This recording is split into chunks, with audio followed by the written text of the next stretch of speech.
Chairman Sweet. Here. Legislator Kelly. Legislator Allen. Here. Legislator Heibel Jr. Present. Legislator Wilson. Here. Legislator Majewski. Here. Legislator Pop. Present. Legislator Quality. Here. Legislator Patel. Here. Okay, well, please rise for the salute to the flag. Lead us. Pledge allegiance to the flag of the United States of America and to the republic for which it stands, one nation, under God, indivisible, with liberty and justice for all.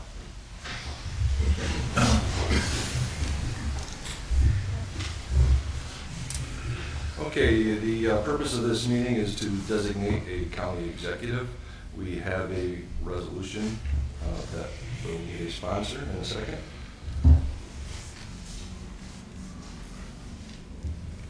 I sponsor the resolution. Second? I'll second. Okay. All those in favor? Aye. Opposed?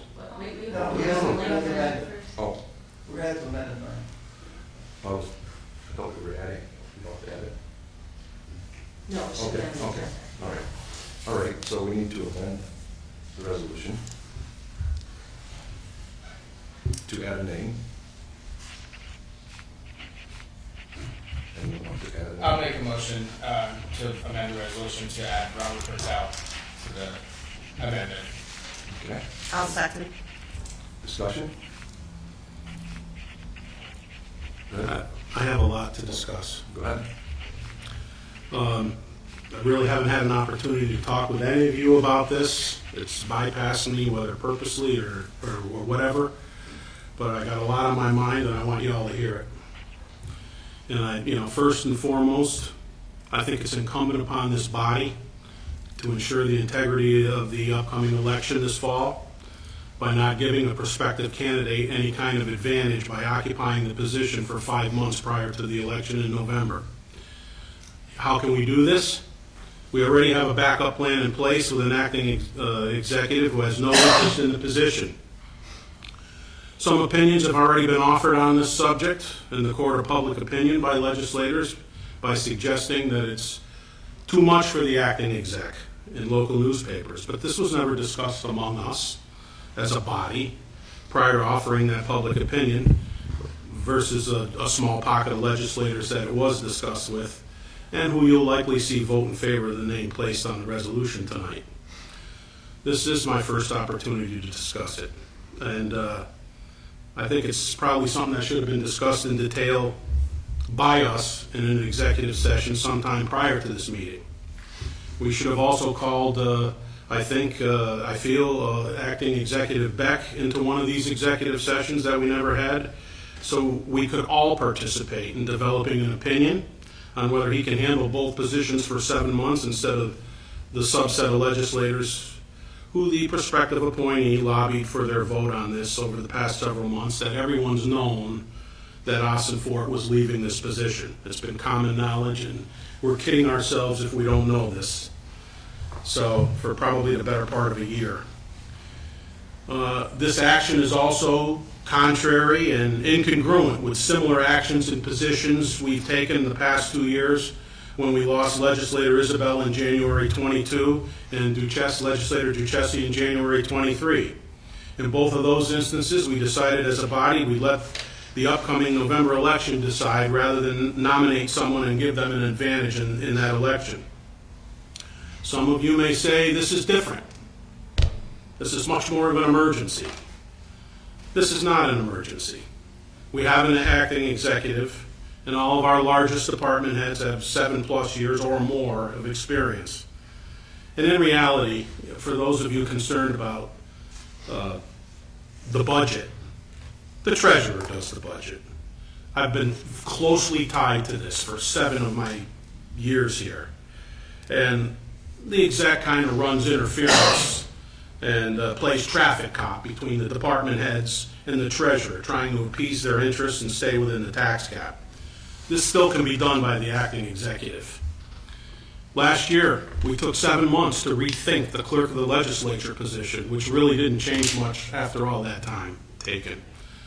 And so I'm confused as to why we're in such a hurry here and a rush. when in these 3 recent examples, we took our time and/or let the people decide in November on the elected positions. We have a backup plan in place. We can also make a cost-effective move here. If we were to hire someone effective early June, I got this information from Human Resources, the position the rest of the year will cost about $85,000, including salary and benefits. And that's for the least amount of health insurance, which we remind is taken in a check if it's not used. So it's a total expenditure. So if it's appointed in May, it's going to approach $100,000. It's about $14 a month if you do the math. Yes, that's money already in the budget under Ford's former salary line item. But over the past 7.5 years on this legislature, I've seen many of you who are already prepared to vote in favor of the name on the resolution be concerned, question, and squabble over expenditures for smaller amounts in these meetings. And although we're an elected body of 9 people, over the past 3 years, 21 through 23, we've been forced to operate as an 8-person board due to the untimely passing of Isabel in January 22, Duchessie January 23, and at 21, we were a skeleton crew. You know, they were both still alive, but Duke was convalescing, didn't come back till June or July. Meanwhile, Isabel's illness is intensifying, and we were lucky if we had 1 or 2 meetings in 21 where all 9 of us were there.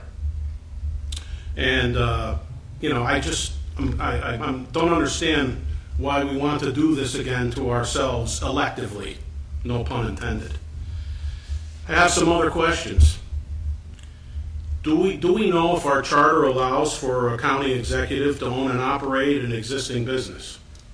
And if it does, or is nebulously or vaguely worded to appear not it, is this really what we want? How can one dedicate themselves to both enterprises and positions? The same argument that's already been applied to the acting executive applies here too, except that any potential distractions that the acting executive is confronted with are already right here in our operation and in the county, as opposed to an outside business interest. You know, you tell me which one is worse, which one looks worse. And if we allow someone who owns and operates an outside business to double as our county executive, shouldn't we first explore the legal ramification of such an arrangement and create a legal agreement that addresses all potential conflicts of interest that could occur under a relationship such as this? You know, in conclusion, I think the people who wrote our charter back in 2013 and were all integrally involved in it did a tremendous job. And but you know, there's some inconsistencies. One in particular that I'm going to point out. We require a supermajority to approve any money coming out of fund balance, as little as $10,000. But, you know, and that's a good thing. It's a good check and balance. But an interim appointment to the single most important job that our county government has to offer only requires 5 votes from fellow legislators who can be personally lobbied for their votes in an act of political cronyism leading up to this event. That's not the best look. In the banking industry, where I spent 42 years of my career, all this would constitute a breach of an insider trading conflict of interest policy. There's just something about this type of appointment here that doesn't appear to pass the smell test. And it's, you know, it'll take 3 Republican votes to make this happen tonight, but mine won't be one of them. In fact, tonight I wouldn't vote for any legislator whose name would appear on this resolution, you know, because I wouldn't want to have it on my conscience that we put one of our own in a position that could potentially affect the outcome of an election in the fall. It's equally our responsibility here to ensure the integrity of the election for the executive in November, as it is to rush to any judgment by appointing one of our teammates here. Because in the end, the way I feel is we already have a backup plan and I think we should let the people decide in the fall. I said my piece. Any other discussion?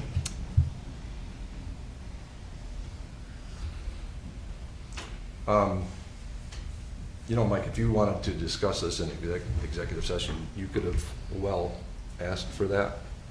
I take a little offense to that comment.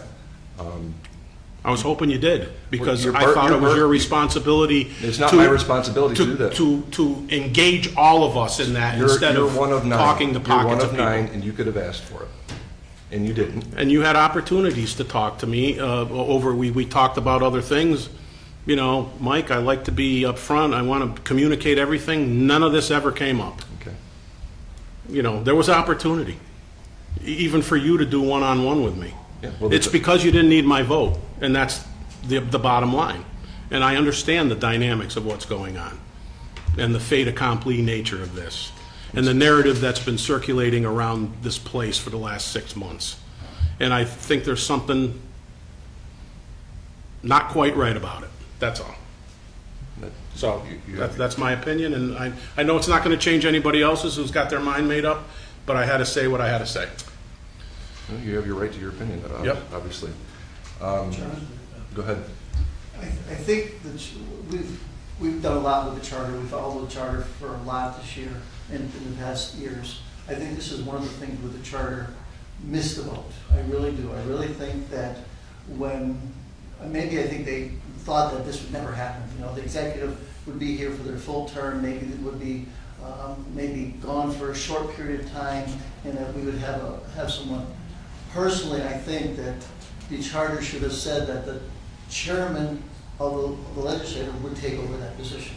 I really think that, because we're all been elected, the county exec has been an elected position, and that's where I think, and talking to some people around town, a lot of people thought the same thing, that when that stepped down, that the chairman would actually be stepping up into that position and taking over that position and going forward. But on that note, I would personally like to amend it and add Brian Sweet to the amendment because of my thoughts on that issue, where I believe that's what the charter should have said. So I'll make a motion to amend and add Brian's name to the hat. I appreciate it, but I'm not interested. Do we have a second for that? Okay, hearing none, that motion fails. The charter, and you're right, Mike, the charter does say that whoever is in the county executive position shall devote his or her full time to the duties of the office. So I don't know how you can be a full-time department head and a full-time executive, What would you rather have? full-time person. I know, but if you have to choose between somebody who can continue with some continuity here until the people can decide the election versus who's already employed here versus somebody who owns and operates a business outside here. You know, we can't do this on a whim and say, well, he'll avoid conflicts of interest. This stuff needs to be buttoned up, I would think. And if anybody else doesn't think that, then we're not doing our due diligence. We did more due diligence on the clerk, than we're doing on this, for God's sake. You know what I mean? And it's like, it just kind of doesn't make sense to me. That's all. But that's me. You guys vote the way you want to vote, and then let it be. I think keeping the acting executive in place would be in direct conflict with the charter. We know that. We don't know that if the person who's on the amendment. How is it in direct conflict? Because it says they shall commit their full time to the duties of executive. Okay. So how does how would you do that our with anyone who gets designated elected? appointee So the do it? person So who gets elected in November, how are you going to monitor that? well, that's a good question for the voters to decide. Right. So what I'm saying, you can't say that someone being appointed will not follow these guidelines, regardless if it's in November or tonight. You can't say that they will either. We can't assume. Maria? And my question to you would be, why do you assume that there would be a variance of the continuity that's going on now by appointing one or the other? Because I think that our acting executive, he shadowed the executive for a year before he took the position, or before he moved into his more formal position here. He lived with him day to day for situations just like this. And, to think any one of us can step into that position because, I always wanted it, or I aspired for it, or I planned on running for it in another year, or for whatever reason, it's not enough for me. It's just not. But that's me, and that's my opinion. And I know many of you already have your minds made up. I've been hearing it going on around me for the last 3 months. And I've been hearing it from employees, and who's going to vote what way, and everything You haven't heard else. it from me, and I take it's just offense to you saying that basically my vote has been bought. I'm not saying it's been bought. I take offense to your words Well, earlier. then I'm sorry that you do. There's no money involved here. It's certainly been solicited. I can imagine that. It wasn't, Yep. and I can verify that. Well, thank you. Any further discussion? Hearing none, roll call. Chairman Sweet, Pass. Legislator Kelly, Legislator Allen, Abstain. Legislator Hedwell Jr., Pass. Legislator Wilson, I want to stay with our backup system, So that would be a no. no. Yeah. Legislator Majewski, Pass. Legislator Pep, No. Legislator Kowalczyk, Pass. Legislator Patel, I guess I should pass too. fail.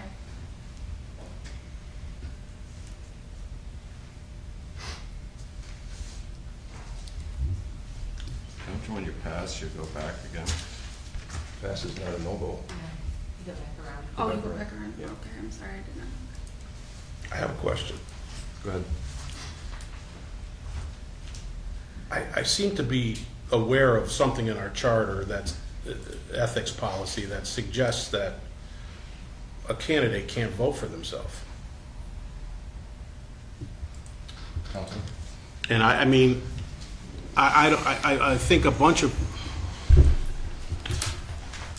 it says, a county officer or employee shall not use his or her official,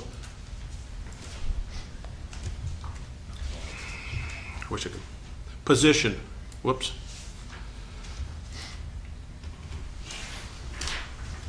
I can't make it, position or office.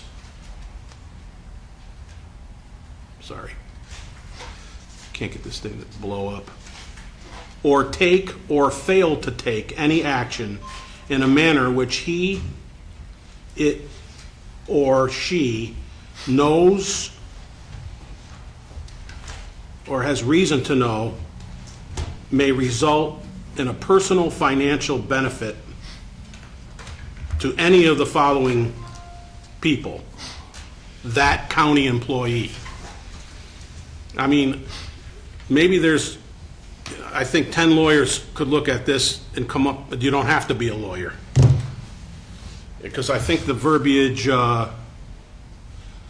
should take or fail to take any action. If that, to me, if that doesn't mean abstain, I don't know what means. And let's face it, how does that pass the smell test? You get to vote yourself into a paid position? That doesn't smell too good either.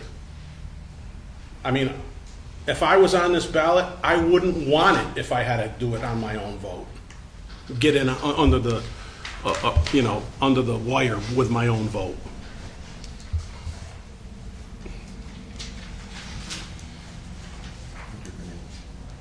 Is that a question?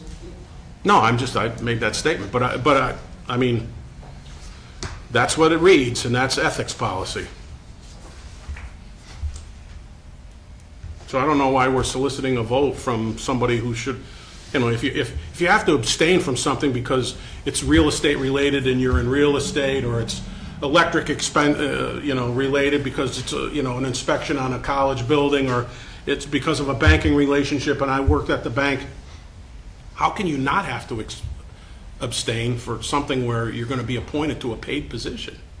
It's no different than being a legislator and voting yourself in as chairman. You make more money as a chairman. So how is it any different? We've been doing that for as long as we've been here. I think it is different, but anyway, it calls to question. It sure does. I mean, the language doesn't, I don't know. Doesn't sound to me like somebody can vote for themselves, but. Any further discussion? Okay, let's run the vote again. Roll call. Chairman Sweet. Yes. Legislator Kelly. Pass. Legislator Allen. Legislator Hedwell Jr. Yes. Legislator Majewski. Yes. Legislator Qualtrics. Yes. Legislator Patel. Pass. Legislator Kelly. We forgot. Or Wilson. They already voted. Oh, Yeah. they already voted. Yeah, they already voted. No.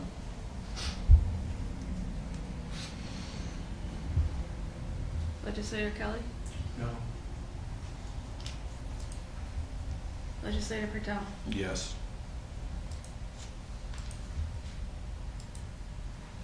Pass.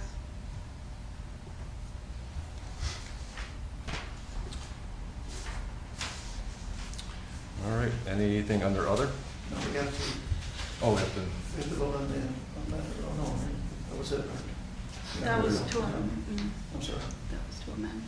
that was to amend. Yeah. And the resolution is amended. Okay, so now we vote on the resolution as amended. Chairman Sweet. Yes. Legislator Kelly. No. Legislator Allen. No. Legislator Hedwell Jr. Yes. Legislator Wilson. No. Legislator Majewski. Yes. Legislator Pop. No. Legislator Qualtrics. Yes. Legislator Patel. Yes. Pass. All right, anything under other? Counselor, can you opine on that vote situation? For the first time in 9 years, I have a conflict of interest on this. I did solicit opinions from other council prior to this meeting. I was not able to get anything in writing from anybody, absent paying a significant amount of money, which wasn't budgeted. I did reach out to the Association of Counties, and what I was told as recent as this morning was that it is a gray area and it could go either way. And that was what I was told by NISAC. Anything else under other? Was it NISAC legal or NISAC chief executive officer? The person I spoke to was their legal counsel. Okay. Anything else under other? If not, I need a motion to adjourn. So moved. Second? A second.